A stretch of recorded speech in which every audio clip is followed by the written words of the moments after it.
বেশ কিছুদিন চুপ থাকার পর শেখ হাসিনার পুত্র সজীব ওয়াজেদ জয় মুখ খুলেছেন।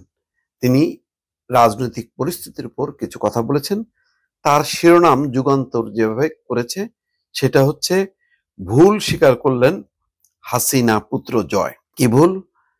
ছাত্র জনতার অভ্যুত্থানের মুখে বাংলাদেশ থেকে পলাতক সাবেক প্রধানমন্ত্রী শেখ হাসিনার ছেলে সজীব ওয়াজেদ জয় স্বীকার করেছেন তার মায়ের সরকারের সময় কিছু ভুল হয়েছিল। কি কি ভুল হয়েছিল তার ব্যাখ্যা নেই, তবে তিনি জাতিসংঘের সেই প্রতিবেদন প্রত্যাখ্যান করেছেন যেখানে বলা হয়েছে ছাত্র জনতার অভ্যুত্থান দমনে সরকার 1400 মানুষকে হত্যা করেছে। তাহলে কারা করেছে?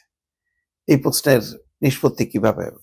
সম্ভবত শেখ হাসিনার যে বিচার, সেই বিচার তো শেষ প্রান্তে, এখন নভেম্বর মাসেই রায় হবে। সেই রায়কে সামনে রেখে হয়তো অস্বীকার করছেন যে এই হত্যার দায় তার মায়ের না। ওয়াশিংটন ডিসি থেকে অ্যাসোসিয়েট প্রেসকে দেওয়া এক সাক্ষাৎকারে জয় বলেন, নোবেলজয়ী মোহাম্মদ ইউনূসের নেতৃত্বাধীন বর্তমান অন্তর্বর্তী সরকার যদি আওয়ামী লীগের উপর থেকে নিষেধাজ্ঞা না তুলে নেয় এবং সব দলের অংশ গ্রহণে নির্বাচন না করে, তাহলে বাংলাদেশ রাজনৈতিকভাবে অস্থিতিশীল থাকবে। তিনি বলেন, এই নিষেধাজ্ঞা তুলে নিতে হবে, নির্বাচন হতে হবে অন্তর্ভুক্তিমূলক, অবাধ ও সুষ্ঠু।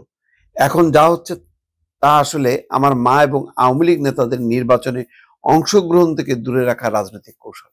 আহারে, এরকম একটা বক্তব্য যদি পুরো 15 বছরে সজীব ওয়াজেদ জয় বলতেন যে বিএনপি, জামাত সহ অন্যান্য দলগুলো অংশগ্রহণ দরকার এবং নির্বাচন হইতে হবে সুষ্ঠু, অবাধ, নিরপেক্ষ, অন্তর্ভুক্তিমূলক, কত না ভালো হতো। তাহলে তো আজকের এরকম পরিস্থিতি হইতো না।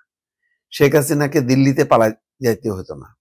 আওয়ামী লীগের নেতা কর্মী আজকে কি পরিস্থিতি, সারা বিশ্বে ছড়াই ছিটে আছে, কি দুর্ভোগ জীবন, এবং দেশে যারা আছেন তাদের একটা কি বলে নরকের মতন জীবন। এই কথাটা এখন যে প্রেক্ষাপটে বলতেছেন সজীব ওয়াজেদ জয়, কখনো কি তার মায়ের সাথে মানে বলেছে যে মা এটা ভুল হচ্ছে? আওয়ামী লীগের অনেক নেতা আলোচনা কালে স্বীকার করে যে সবচেয়ে বড় ভুল ছিল বিএনপিকে নির্বাচনে দূরে রাখা। যেভাবেই হোক না কেন বিএনপিকে আনা দরকার ছিল। সে আনতে গেলে বিএনপির দাবি পূরণ করতে হতো।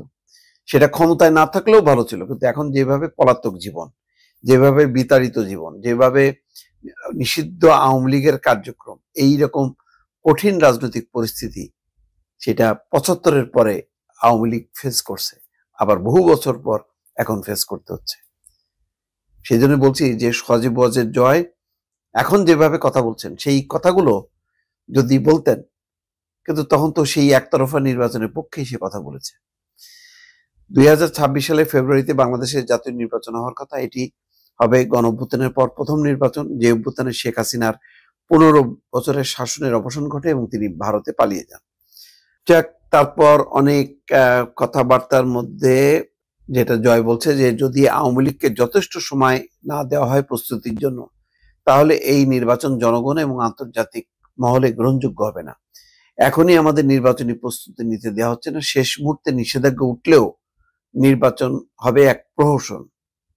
তো এখনো তার আশা করছে যে একটা তাদের নিষেধাজ্ঞা প্রত্যাহার হবে এবং তারা নির্বাচনে অংশ নিতে পারবে। এটা রাজনৈতিক ইস্যু, এটা বিব্রতকর। নিঃসন্দেহে সরকারও বা আন্তর্জাতিকভাবে যদি এটা ওঠে যে আওয়ামী লীগ কেন নির্বাচনে অংশ নিতে পারবে না, তখন আর একটা রাজনৈতিক পরিস্থিতি তৈরি হবে। সজীব ওয়াজেদ জয় বলছেন, ইউনূস তাদের মদত দিচ্ছেন এবং প্রহসনের নির্বাচন আয়োজনের মাধ্যমে তাদের ক্ষমতায় আনতে চান। মানবাধিকার ইস্যুতে জয় বলেন, সব হত্যাকাণ্ডই দুঃখজনক, তদন্ত হওয়া উচিত। আহারে, এরকম তদন্তের কথাও কিন্তু জয় এর আগে বলেনি। জয় দাবি করেন, ইউনূস সরকারের মানবাধিকার রেকর্ড ভয়াবহ। তার ভাষায়, আওয়ামী লীগের হাজার হাজার নেতা কর্মী 1 বছরের বেশি সময় ধরে জেলে, জামিন পাচ্ছেন না। প্রায় 500 নেতা কর্মীকে হত্যা করা হয়েছে, 31 জন মারা গেছেন হেফাজতে। তিনি অভিযোগ করেন, সংখ্যালঘুরাও এখন টার্গেট, বিশেষ করে হিন্দুরা। তবে অন্তর্বর্তী সরকার এসব অভিযোগ অস্বীকার করেছে। যাক, এইসব বিবৃতির মধ্যে যেটা বাস্তবতা, যেটা নিয়ে সরকার বিব্রতকর অবস্থার মধ্যে আছে, সেটা হচ্ছে আওয়ামী লীগের নির্বাচন। আওয়ামী লীগ নির্বাচনে যদি অংশগ্রহণ করে এটা ঠিক, এখন গত 1 বছরে সরকারের যে পরিমাণ জনপ্রিয়তাটা নষ্ট হয়েছে, অভ্যুত্থানের চেতনা যেভাবে ভুলুণ্ঠিত হয়েছে, তাতে আওয়ামী লীগের একটা ভালো অবস্থা তৈরি হতো, যদি অংশ নিতে পারতো, হয়তো সেকেন্ড পজিশনে তারা চলে আসতে পারতো। তখন হয়তো বিএনপি জামাতের জোট হইতো, সেখানে আওয়ামী লীগ প্রতিদ্বন্দ্বিতা করে হয়তো একটা বিরোধী দলের অবস্থানে চলে আসতে পারতো, তাও একটা রাজনৈতিক ধারার মধ্যে থাকতো। কিন্তু এখন কি হচ্ছে, একটা যুদ্ধ হয়ে গেল রীতিমতো। তারাও যুদ্ধ করে টিকেছিল প্রতিপক্ষকে দমন এবং নিশ্চিহ্ন করার জন্য। তার চূড়ান্ত পরিণতিতে এখন যারা ক্ষমতায় ছিল ওই সময় 5ই আগস্ট পর্যন্ত তারা পরাজিত হয়েছে। এখন কিসের নির্বাচন? এখানে তো নির্বাচন মানে খেলা হয়নি, হয়েছে তো হলো যুদ্ধ রীতিমতো, এক পক্ষ আর এক পক্ষকে নিশ্চিহ্ন করা। এখন এই আন্তর্জাতিক সম্প্রদায় এটা কি মানে এই ইস্যুটা সামনে আনবে কিনা? এখনো পর্যন্ত ভারত ছাড়া কেউ আনেনি যে আওয়ামী লীগকে ছাড়া নির্বাচন হবে না, এমন কথা বলেনি। ফলে আরো সময় বাকি আছে, দেখা যাক কি হয় পরিস্থিতি। দর্শক।